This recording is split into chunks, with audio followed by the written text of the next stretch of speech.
The company asked me to do something completely different and that I would never have expected, which was to head up a global business unit. We used to always say you only have one chance in your life to sell your soul. So don't sell it. For today's episode on Success Documented, we have Mr. Prashant Prabhu. With over 35 years with the Michelin Group, Mr. Prashant has worked in various geographies, heading Michelin's Africa, India, Middle East division, and currently serves as the Professor of International Business at Clemson University. How are you today? Very good to see you, Shiva. Thank You too.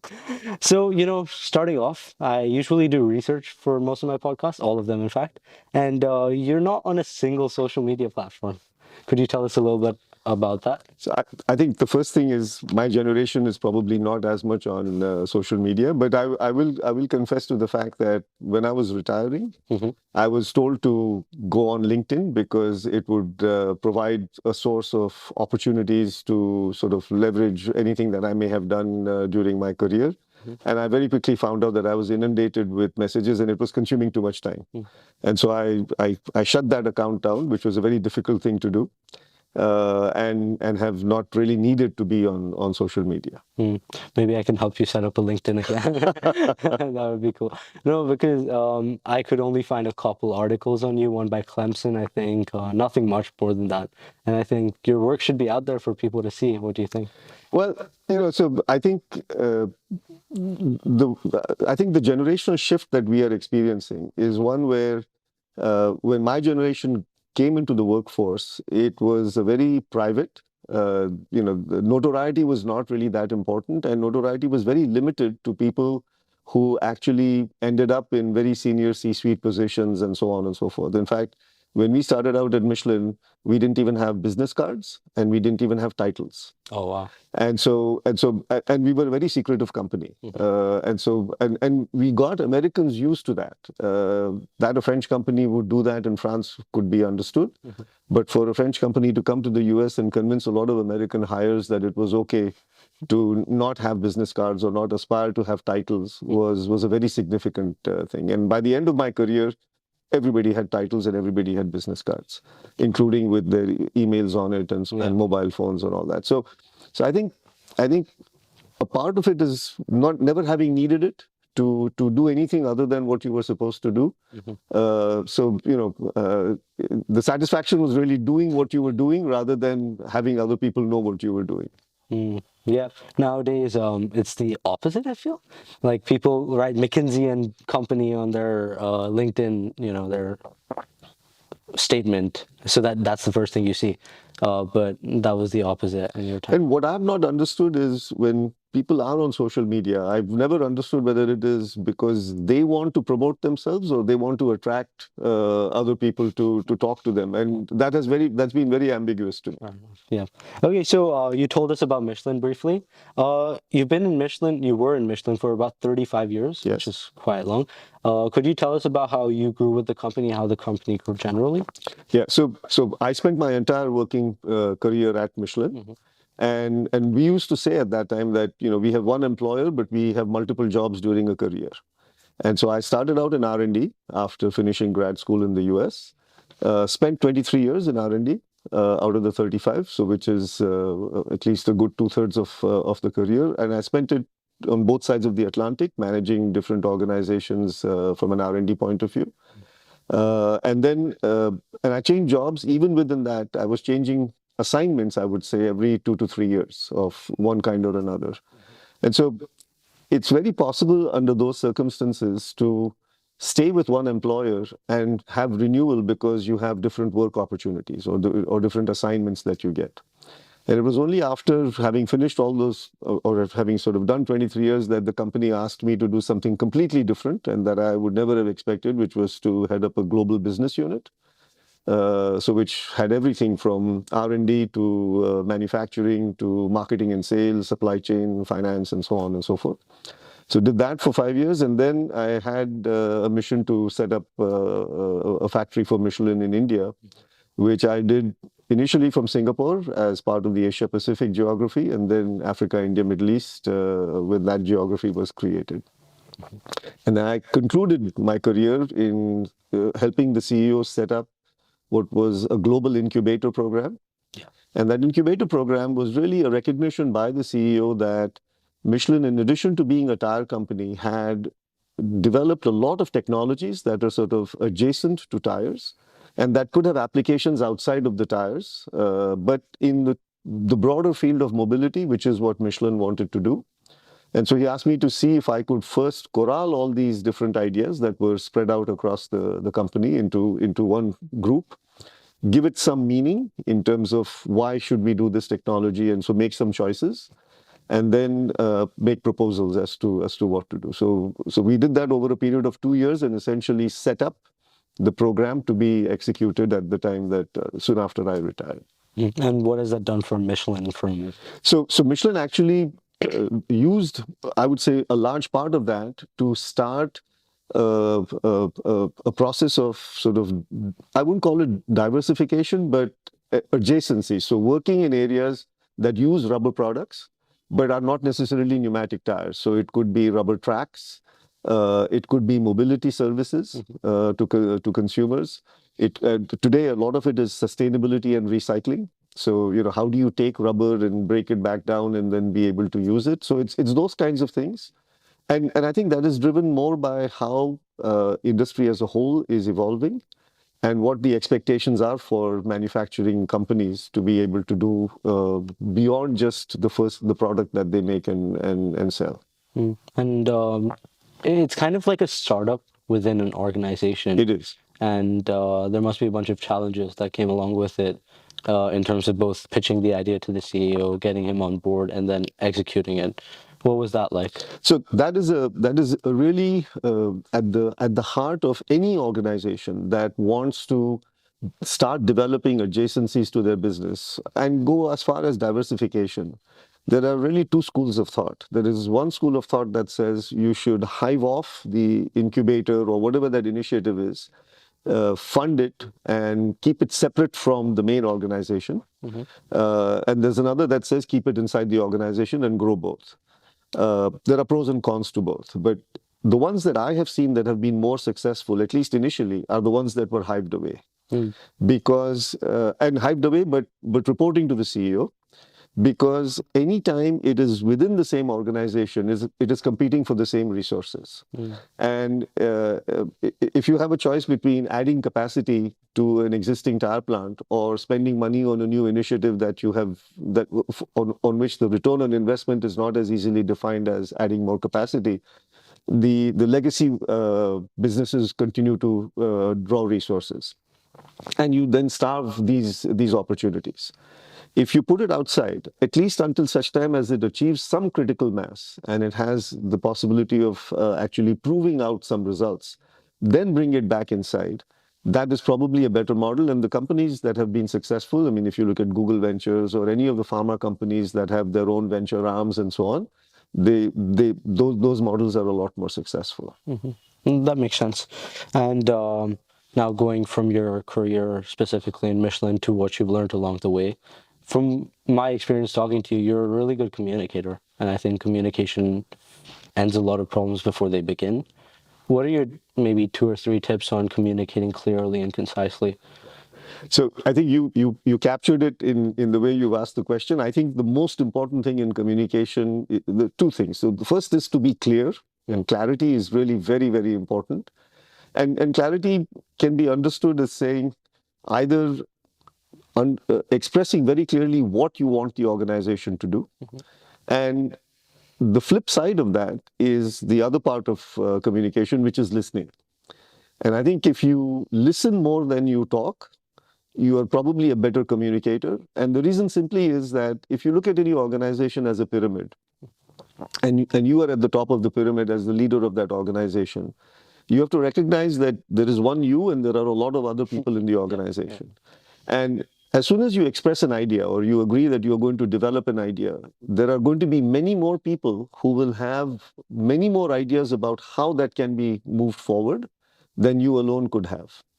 And so if you listen to all of those people who have a response to what you are asking them to do, you're probably going to get a much richer outcome, and you're going to be able to execute it much better because it's their idea. So when you finally choose what you want to do, you don't have to then spend time convincing people that that is what you need to do. And what I think people often confuse in terms of communication is, if I speak for a long time and if I give a speech and if I'm charismatic as a speaker and so on and so forth, I'm communicating. And actually, when I'm doing all of that, I'm not listening. And if I'm not listening, I'm not really taking advantage of all the talent that is in the organization that can actually make a much bigger difference to the organization than anything that any leader could say. I agree with that, but I think there's a part of it where it's somewhat of a U-shaped, upside down U-shaped curve where you listen more and it gets better, but if you listen too much, it starts getting a bit worse. Let me explain that. So I was, for example, writing my essay for YYGS. I wrote my essay and I took a bunch of opinions. I think 5 out of 6 people are like, change the topic. And I had to employ some of my own school of thought at that point in time. And I'm like, no, I'm not going to change the topic. I like the topic. I'm going to keep it. If I listened at that point in time, I don't know what the outcome would be, but I didn't listen and it worked out for me. So where do you think a leader should understand that, hey, these are the ideas that I'm getting. Should I employ my own idea or should I employ theirs? So you've put your finger on the duality between clarity and listening. So if I am clear in where I want the organization to go, what I have really done is I've expressed the what. What I'm listening to is the how. And people so whereas the example you gave, people were asking you to change the what. Yeah. That's not and you're right to say, this is the what I'm staying with. I'm listening to how I can make it better. And I think if quite often if you have the clarity to separate the what from the how, and when you initiate a communication, you propose to people that this is what we want to do. And you have to give them reasons. So you have to be convincing as to why this is important. But once you say that, and then you say, we need to know what is the best way to do it. That is when you get all the how ideas. And in any case, the execution is going to happen closer to the ground, closer to the customer, closer to manufacturing, and so on and so forth. Yeah. And so I think it's important if you start out in clarity, you can execute by listening to the people who are actually going to do the execution. That makes a lot of sense. So further diving into your career in Michelin, you've worked in how many regions? The North America, Yeah. Europe, Asia, Africa, India, Middle East, and then when I was in the global business unit, I had customers in Australia. They were mining customers, so they were in South Africa, Australia, Chile, South America, so on. And that brings the culture point up, and each region has its own cultural norms, and they find some things that are usual to be something that you might not have found usual. How did you adapt to those differences? So one thing that is a huge benefit when you're part of a large organization is any organization ends up having its own culture, what often is referred to as company culture or corporate culture.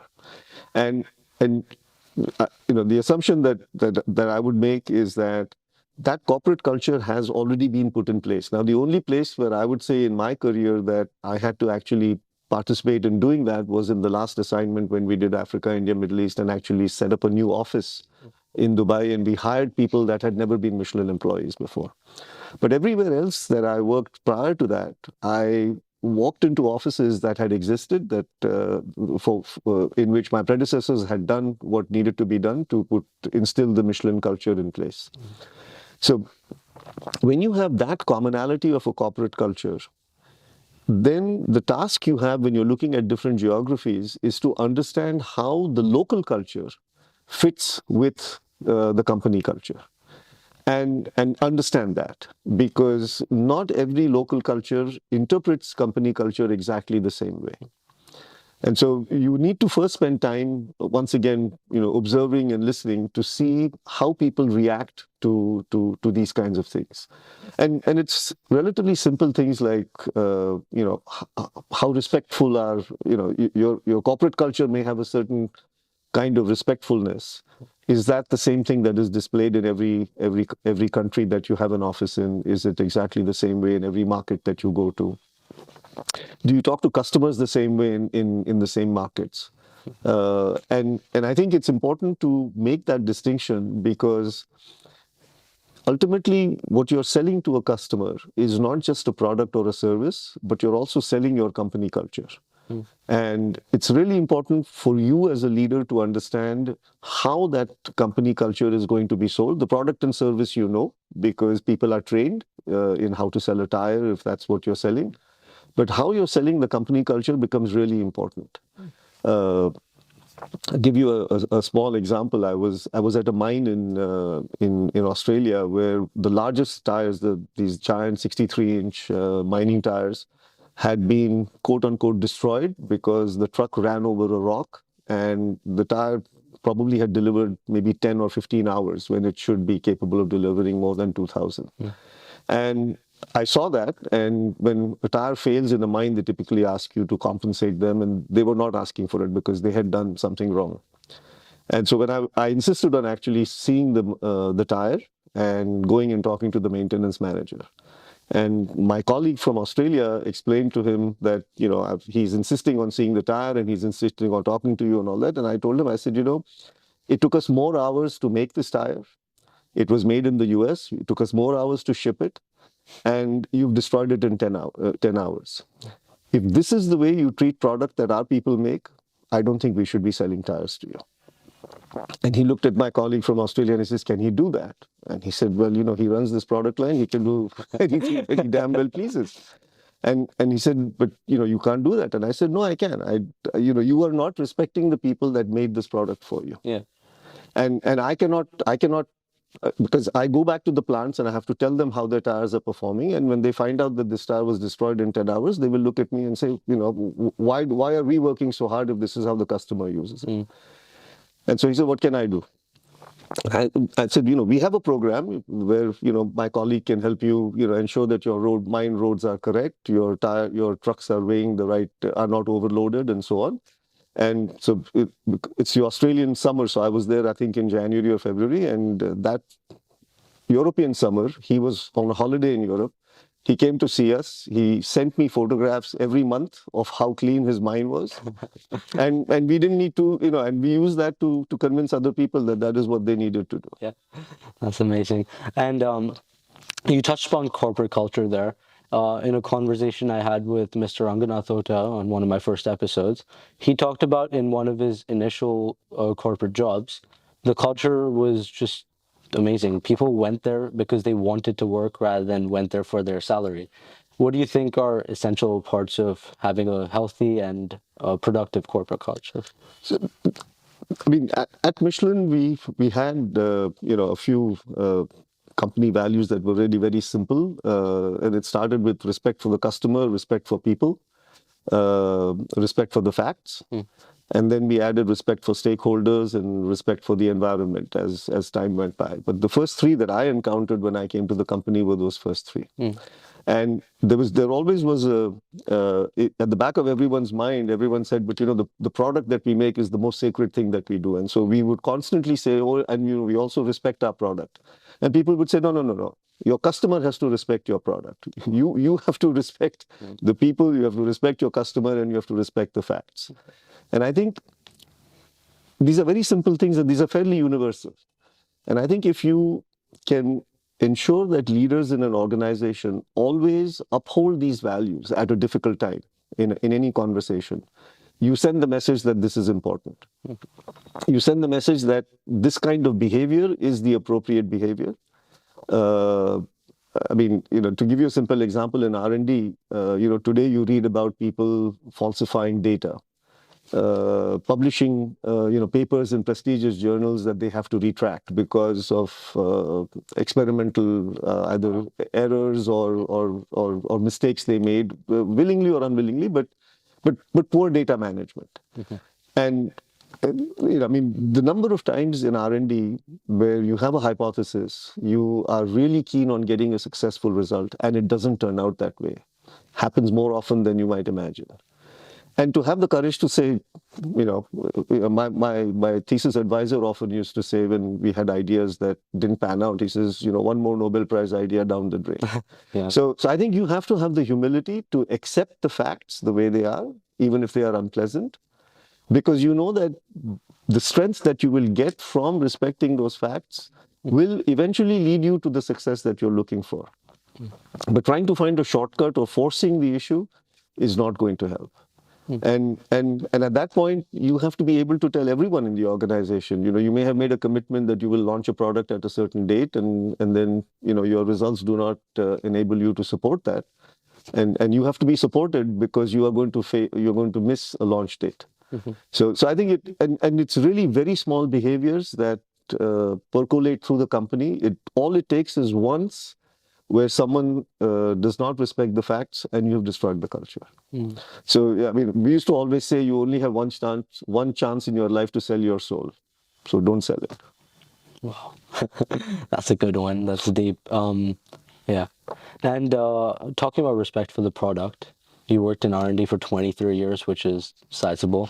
And Michelin, from what I know, is known for their amazing tires. Not their company, not their brand, their tires, right? And whatever list you see, Michelin has the best tires. Michelin has the best tires. They make tires for everyone.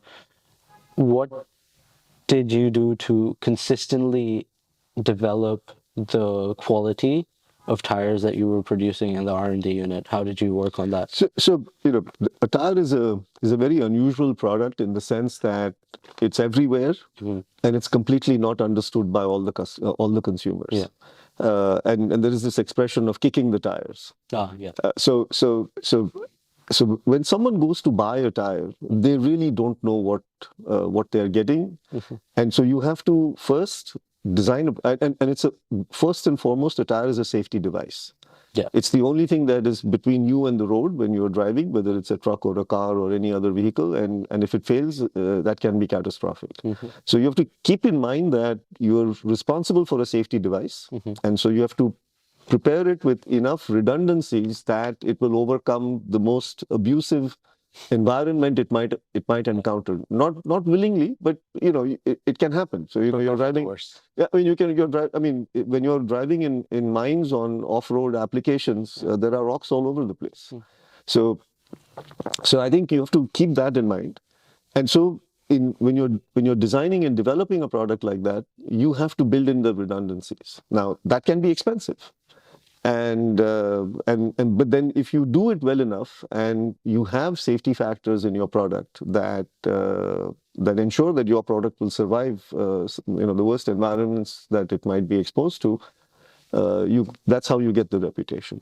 And then you've got to then tell people the other aspects of what a tire is delivering. It might be fuel efficiency, it might be comfort, it might be how comfortable the ride is, and or how precise the steering is. So those are, I would say, attributes that people who are aficionados will appreciate, but everyone else wants a safe ride, and you have to be able to ensure that. So now that we've covered your career as a part of the Michelin Group, could you tell us a little about how you got into teaching business at Clemson? Very interesting. So when I retired, my son and my nephew, who were recent MBA graduates, told me that MBA faculty often bring senior retired executives to illustrate some of the things that they're talking about, to sort of give a real world flavor to what's being discussed. And so they suggested that, I look around and see if there was something that might be of interest to me. And I retired in Greenville, South Carolina, and I wrote to the two schools that have MBA programs, and Clemson was one of them, and it happens to have their MBA program in downtown Greenville, which is not the main campus of Clemson, which is about 30 miles away. And so I just sent them my CV and said, if you need me, let me, we can, I'd be happy to come and illustrate or provide examples.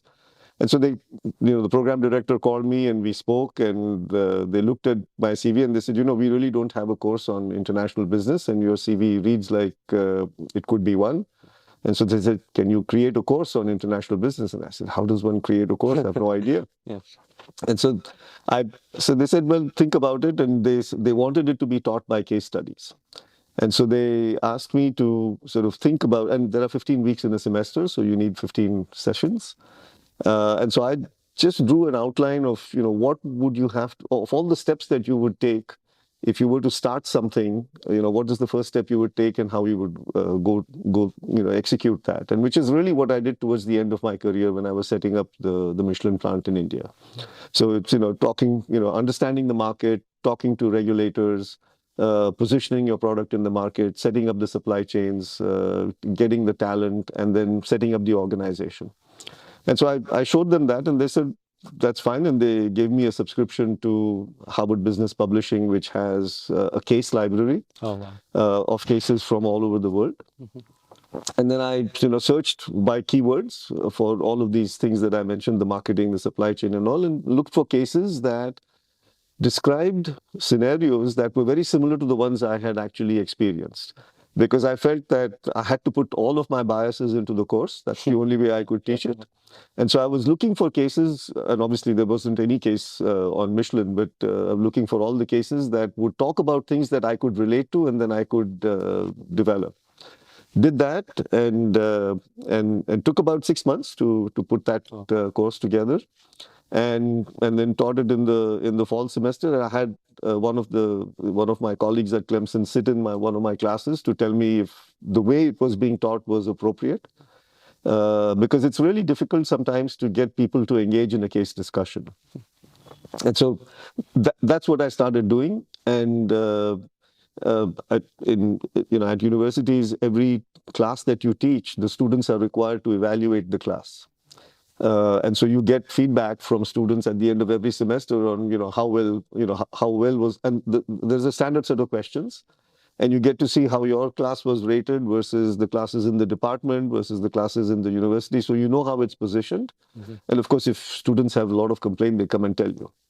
So I teach the same course to two cohorts. One is a cohort of people who are taking an MBA entrepreneurship specialty program. That's a 12-month program. That's taught weekly. And then there is the same class taught to people taking the same course, but who are working full time. So they complete the curriculum over a period of 2 years, and they come in over 2 weekends. And we go through half the cases one weekend from Friday to Sunday, and the other half another weekend. And I've actually found it very enriching and very rewarding for a variety of reasons. Not so much what I have to say to them, but to hear how they perceive the way business is being conducted today. Wow. And I think the real learning for me is that, they're a lot younger than I am, and at some point they're going to be in positions that's going to have an influence on my life. And so I feel I better catch them before, so that they at least think of some of the things that we end up talking about when they're out and about making decisions. That's interesting. And they say, like, when you teach something, you learn it better than you knew it before. Have you experienced that in terms of actual business knowledge rather than? So what I found was, I used to read a lot when I was actively working, and I found that probably the best learning I got was from reading the case studies. Wow. Because I think the case studies, and sometimes you have the same author who writes a case study and who has also written an article in a management journal or something. But I think what they write as a case study is much more or much closer to what is really happening in business. Because when they write the article, they're trying to generalize it and sort of make it accessible to a much wider population, whereas the case study is much more specific. And so I found that I learned a lot more about the levers of business from reading the case studies. Okay. And then the other aspect is I've changed the course once, but every time I teach a case, even though I've taught the same case several times, I read it before I teach it, the day before. And I find another facet that I might have overlooked, or depending on how a question comes in the class discussion, you can discuss the same case in a variety of ways. And that sort of shows you that, because the value of a case study is there aren't any given answers. It's not like an answer at the back of the book. It's much more, under these circumstances, given these options, what did the protagonist in the case decide? Oh. And what would you have decided were you, playing the role of the protagonist? And if there are 10 students in the class, 10 people could have 10 different opinions. And the most important part is to get them to debate those. because there is no right answer. I mean, in business, there is no right answer until after you've implemented it, and then some time has gone by, and then you find out whether it was in fact something that should have been done the way it was done. So I think it's very rewarding to sort of think about how these things happen. The other good thing about case studies is if it's about real companies that whose information is not masked, so that you know the name of the company and so on, you can actually go research the company and see what happened afterwards.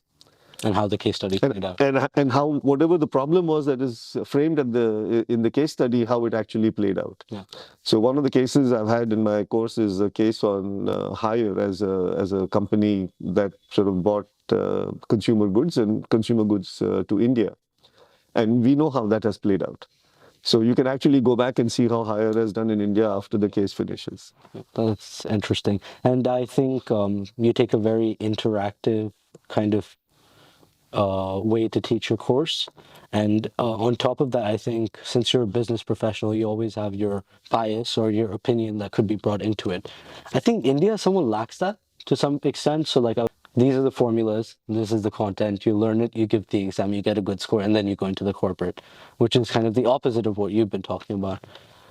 What do you think that difference leads to, and how do you think India can possibly catch up? So I think I would say there are two parts in your question. So when it comes to simply the case study itself, I think what's really more important when you're reading a case study and discussing it. So what I do with my case studies is there are a series of questions that I have from the case study that I need the students to respond in a written assignment. And those are the questions that we discuss in the class. And so what I'm looking for there is not what they have told me in response, but how they have thought to tell me what they have told me. Because it's more important for someone who's sort of studying or who's in an MBA program to understand that given a certain set of circumstances, there are multiple options. And no option is wrong until such time as in your execution, it doesn't give you the result that you're looking for.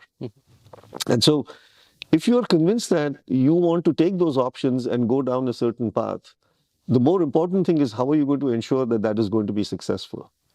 So why you choose to do that and how you're going to implement it becomes much more important than what the answer is. And so for that, there are no formulas, there is no one set of rules and so on and so forth.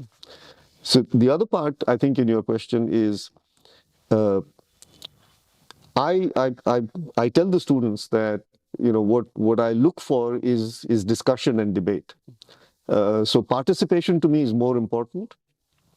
And for some of the groups, if they are a little more introverted, I have to tell them that even if you ask me a question, I count that as participation. And it's more to break the ice and get them to feel comfortable that it's okay to make a mistake. It's okay to ask a question that someone else might think is very simple.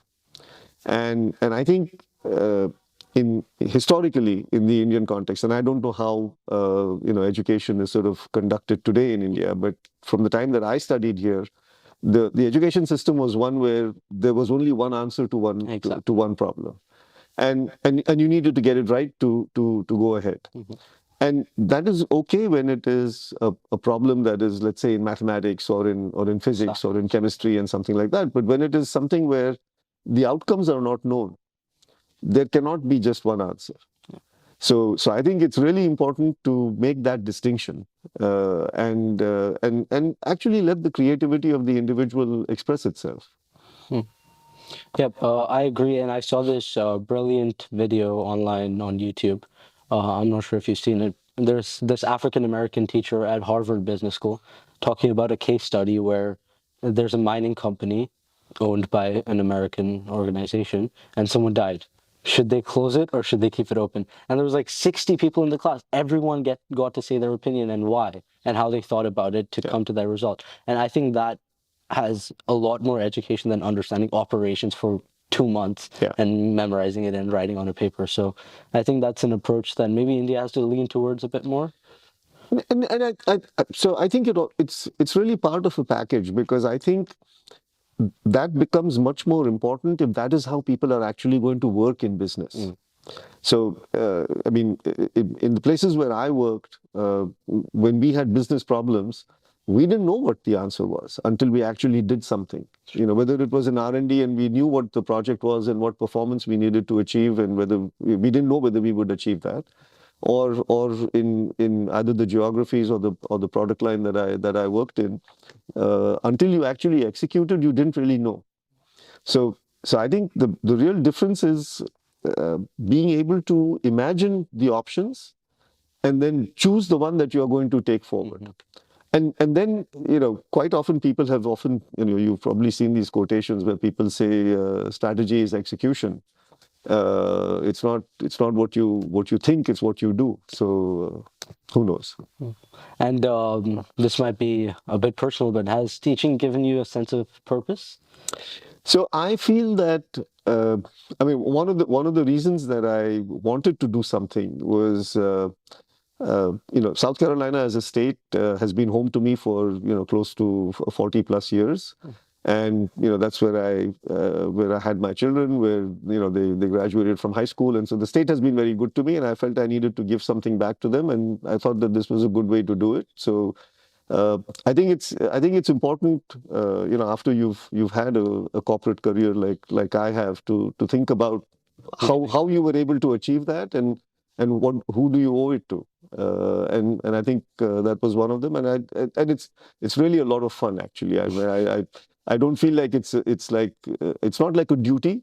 I think it's a lot of fun to be able to interact with young people and understand how they are thinking, and what they are thinking. That's interesting. As an extension to teaching, and I believe you are part of the angel investors group, that also must involve a lot of mentoring young entrepreneurs. And how did you get into that? How has it been? So Greenville, for the years that I was working in Greenville, while I was at Michelin, I knew nothing about Greenville other than Michelin. Yeah. And after I retired, I had some colleagues who had retired before me who sort of introduced me to a few opportunities and of sort of getting back into what Greenville was about. And I discovered that there was a whole ecosystem that when I was working at Michelin, I had completely ignored.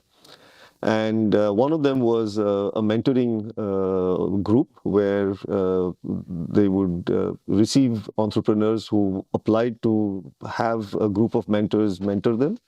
So I joined that program. And from that is how I got introduced to this angel investor group. And in the early days, about a decade ago, the investor group was relatively small. And the pitches were face to face, small groups. Not the pipeline was not packed, and so it was very intimate. And what I found was that what I had done through the Global Incubator Program towards the end of my career, in trying to identify opportunities for Michelin to sort of diversify into, and what I was seeing on the angel investor side when I saw young entrepreneurs come and pitch. And the way we worked is, the membership would decide which pitch they wanted to take into diligence. We would form a group of members that would conduct that diligence. We would score.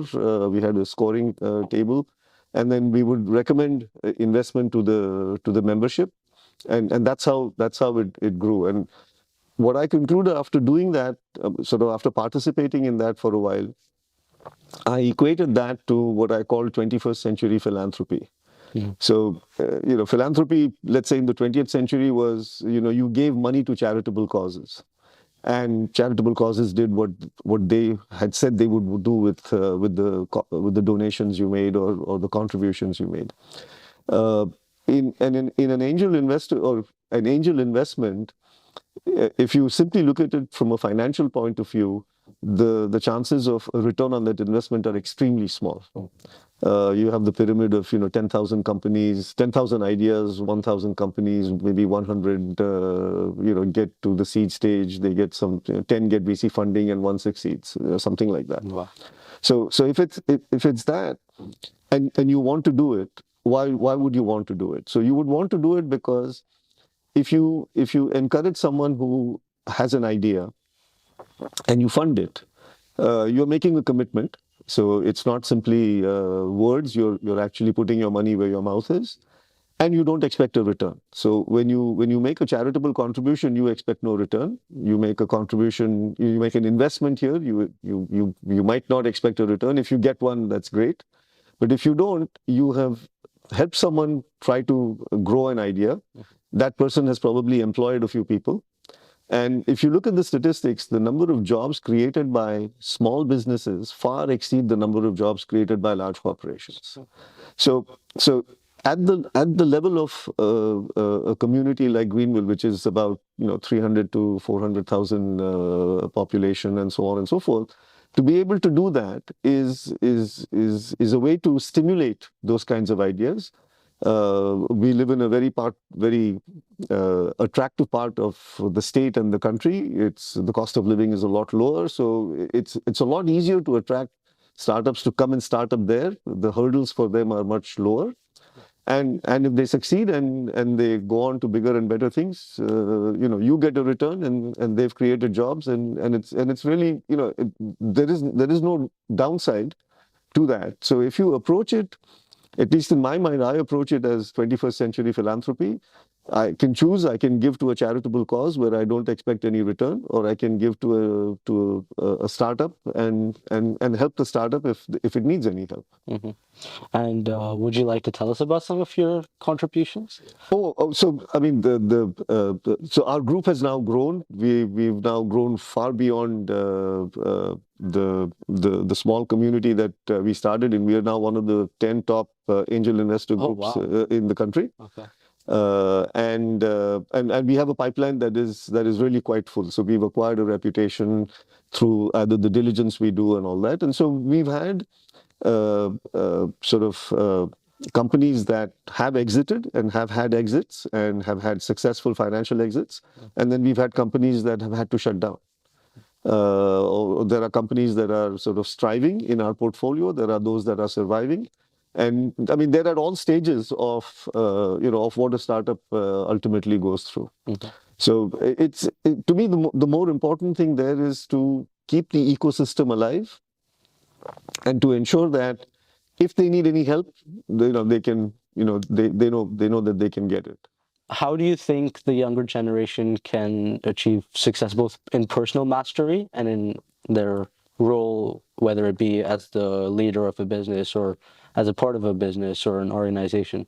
How do you think someone could achieve personal mastery? I believe you read a lot of literature, you love history as well. Like, how do you think others can So, do that? so I think the working world today has changed, very, very considerably from the time that my generation came into the workforce. And I think and one dimension is sort of technological acceleration. And I think staying current with technology and technological acceleration is really important. So when you talk about personal mastery, I think the biggest thing that any individual should remain open to is what you could call lifelong learning. So if you have a mindset in which you are completely open to question what you've been doing, unlearn what you may have learned because things have shifted or technology has evolved, and then relearn what needs to be learned, that makes you more valuable to any organization, and it's very rewarding on a personal basis. So renewal is really, really important. And I think if you are able to do that, then whether you do it in a small or a large organization, whether you do it for the same employer or whether you change employers, really becomes secondary. I think to me, it's very clear today that the working world has become a lot more individualistic and a lot more personal, and that it's almost like you are lending your skills to the organization that is employing you, instead of the organization owning the skills that it has hired. And so that nuance, I think, is beginning to appear both in the minds of the individuals. It has come there first, but also in the minds of the organization. And whereas I think my generation went through our working careers with a sort of a quid pro quo bond between employer and employee, that bond is not. I don't think it's the same. But I'm not saying that it is weaker. I'm just saying it's a different kind of bond. It's a bond where it's based on how each participant in that bond contributes and participates. So if you look at it as a bond in chemistry, both sides have to do what they have to do to keep it strong. The employer has to create learning opportunities, and the individual has to be receptive. Want to learn. Yeah, has to be receptive to those opportunities and evolve with the organization. And I think if those two things happen, it can be a very rewarding relationship, and it can be a long relationship as well. That's very interesting. So that would be it for today. Thank you for coming on the show. Maybe we'll help set up that LinkedIn so people can follow you on there. But yeah, that was amazing. Thank you, Shiva. Thank you for very coming much. on the show.